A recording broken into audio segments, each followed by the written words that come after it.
You are Locked On Sooners, your daily podcast on the Oklahoma Sooners. Part of the Locked On Podcast Network, your team every day.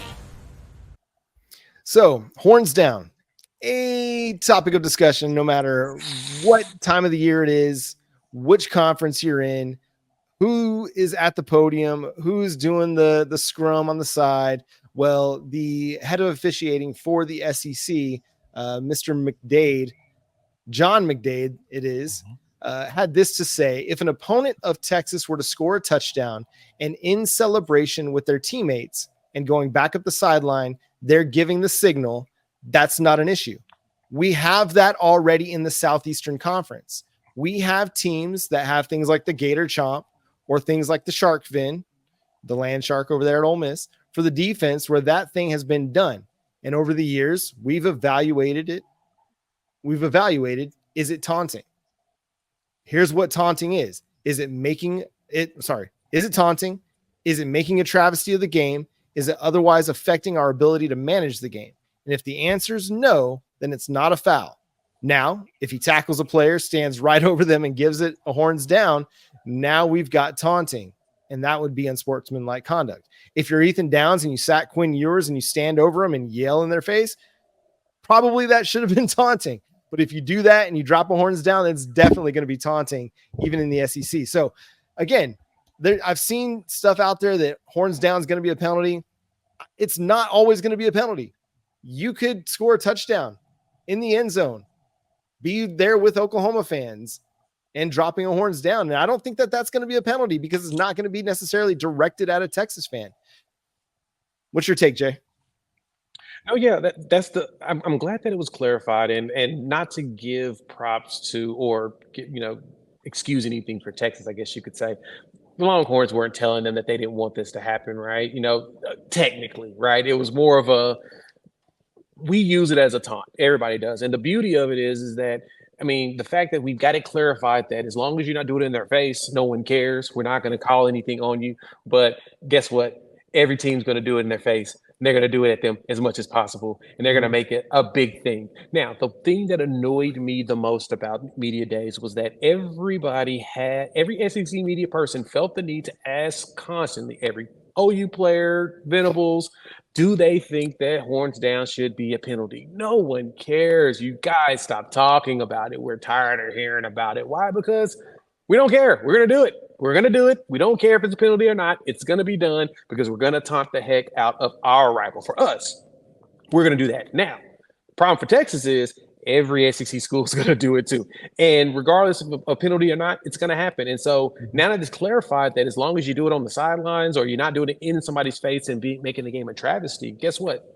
They're going to do it on the sideline. Every interception, every fumble recovery, every sack, they're going to turn around, boom, toss it up. So because that's going to happen, well, that's just kind of how things go.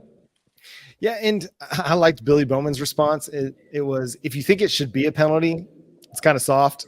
And Billy, he did not mince words, man. He won a fantastic interview, but he was really honest and forthright. Like, he was not shy about some of those things. And it's this constant thing that comes up. But if you're so concerned about whether horns down is a penalty or not, you're missing really what is the purpose of all of it. Throwing the horns up, throwing the horns down, throwing the guns, whether you're the Texas Tech guns or the Oklahoma State Cowboys guns, where there's only one, or the OU, the Gator, whatever it is, the tomahawk chop, whatever it is, it's all about the pageantry and the beauty and the passion and the energy of college football, which is what makes college football the best sport in North America. Because you have this energy, you have this, in rivalries, you have this vitriol, you have this intensity, and you want that a part of your game.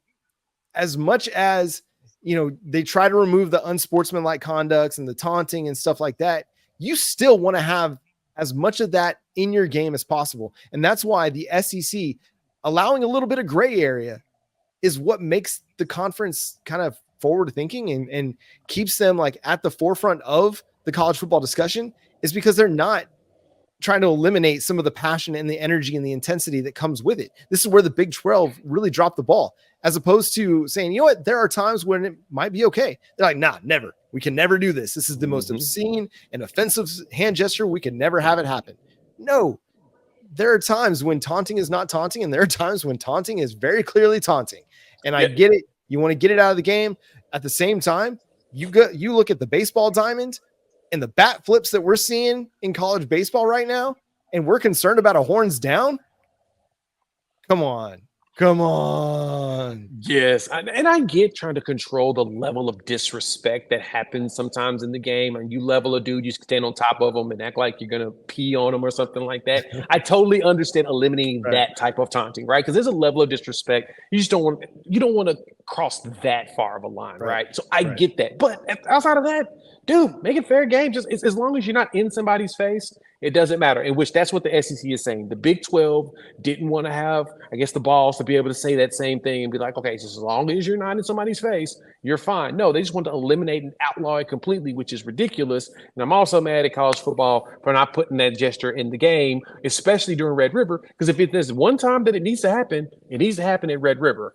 I understand why they can't put it universally in the game, because you'd have to code it for every single team in the game just in case they play Texas. And it can only happen if Texas is playing, because it's stupid if you do it when Texas ain't playing. So I get that part. But you should have just threw that as an exclusive piece to the Red River game. That would have been so much fun. But I understand it's probably too much work on the coding side, but I digress. The bigger thing here is that legislating out the line when it comes to being disrespectful, I get. But besides that, let the kids be kids and let the passion show. Yeah, let's have some fun. Let's just have some fun. This is college football. It's fun, and every SEC team is going to look for the opportunity to drop that horns down, because Texas is the brand that everybody hears about all the time, nonstop, ad nauseum. Again, like my Dallas Cowboys, getting all this airtime for no reason. But SEC teams are going to be looking forward to potentially trying to put them in their place with little horns down. So we'll see how that goes, though, this season. Any other kind of last, parting shots for today's episode? Any other takeaways that you had? Something that stood out? Yeah, Eli Drinkwitz for Missouri, the head coach there, made a statement that gave everybody enough little material to talk about. He talked about Kaden Green, right? And a lot of Sooner fans, you probably know exactly what I'm talking about and why. Some of you are probably a little perturbed, especially if you look at the X-Bird right now. A bunch of people are just annoyed with that. And he talked about, Kaden Green coming there. He hit the portal and they reached out, and it was because of their prior relationship that they felt like they had an opportunity, but they didn't know. Then they got Williams Nwaneri, so they thought there may have been a good chance to bring them all together. And they won his bid. They won him as a recruit, as a transfer, and they were super excited about it. But the thing that jumped out the most was twofold. One, he said he has STI, which is like strength, something else, and intensity. It's like, that's weird. You said he has an STI. That's not something that we should probably talk about here on the national stage, but whatever, dude. Whatever floats your boat. That's not going to get taken out of context at all. At all, right. And it's literally going through out of context on social media right now. Yeah. But the one thing he did say that kind of perturbed, this is what perturbed most Sooner fans, is that Kaden Green was there and he was working as left tackle. Well, they brought in Marcus Bryant from SMU, and he said Marcus is working at left tackle and Kaden is moving to left guard. Wasn't the reason why Kaden Green left was kind of something about him wanting to play tackle and not guard? But now he's playing guard again? That is interesting. And so if you see people throwing a fit on social media, that's exactly why about Kaden Green. It's probably why Kaden Green is also taking all of his tweets and locked who can respond to them, because that's kind of the reason why. It's like, but dude, you could have done that here. We would have made it even better for you, right? Actually, he'd be probably the right tackle right now if he was here at Oklahoma. He'd be left tackle protecting the blind side while Sexton would be on the right. He would be starting right now, but he decided he wanted to go home. That's fine. Everybody can make their own choices. And sometimes it's okay to let people make mistakes and let people make bad choices. We'll see what it turns out for him. But the fact that he's now left guard, just like he was here, pretty annoying to a lot of people. Yeah. And, he has the opportunity to be really, really good. He's a really, really good player. Very. you just hate sometimes the misunderstandings, whatever happened with Oklahoma and Kaden Green, all that relationship to lead to this, that it couldn't have been repaired somehow. And you know what? Some of that's on Oklahoma. Some of that's also on him and his family too. So we'll see how it all goes. But I know that Oklahoma is going to be looking to run and blitz over that left side of the offensive line quite a bit when the Sooners get to Columbia and really put Kaden Green to the test.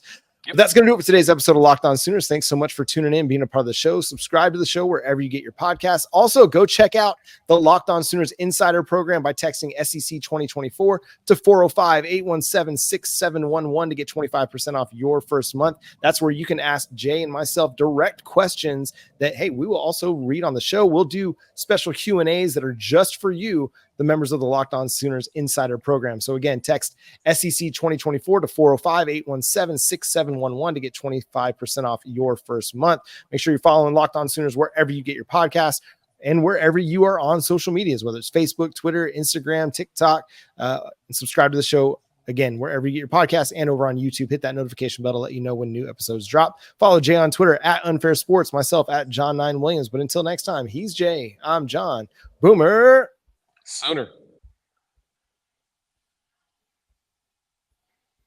Right now, FanDuel still has the Oklahoma Sooners sitting at 7.5 on the over-under. Apparently, that was not enough confidence being exuded by Brent Venables at SEC Media Days. Got to get that number.